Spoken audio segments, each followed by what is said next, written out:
I think now, I mean, in the past 10 years, the amount of actors has gone up 30%, and the amount of work has gone up 2%. Wow. And I think that nowadays you cannot only do one thing. I mean, especially in New York. We have Broadway, we've got, 10 shows that shoot here, we've got 4 soap operas, so, and then we've got off-Broadway, and then we've got regional theater, which primarily casts out of here, unless it's West Coast regional theater. And if you want to sustain a career, you really have to educate yourself in all mediums.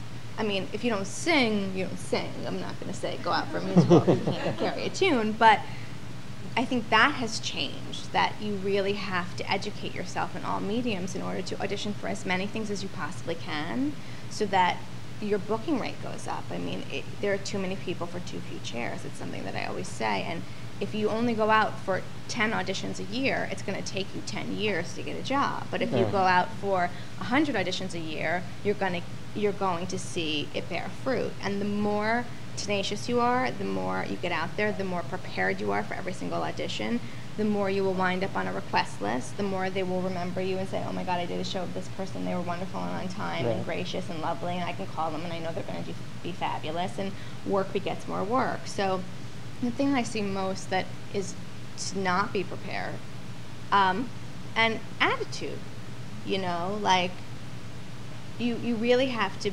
one, confidence is huge, is a huge part of it, and being gracious is a huge part of it, but not giving up your power, being able to, be an equal and be gracious and lovely.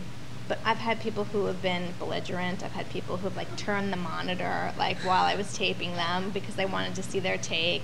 You name it, I've seen it. I had an actor in a session who, while the monitor was on, made a face at my casting partner. He was like, and my casting partner was great. He let him do the second take, and he was like, by the way, we can see your face on the monitor, even if the camera's not on. And the actor was like, oh boy. So I've seen it. I've seen so many different people, and it's an incredibly small industry.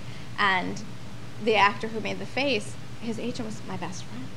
So he walked out, I'm calling my agent. And I'm like, go ahead, call your agent. And they actually wound up dropping him because they were like, that's really inappropriate behavior. Well, I think that the second you walk into the room, to the second you've got to be not on, but you've got to be the best you possible.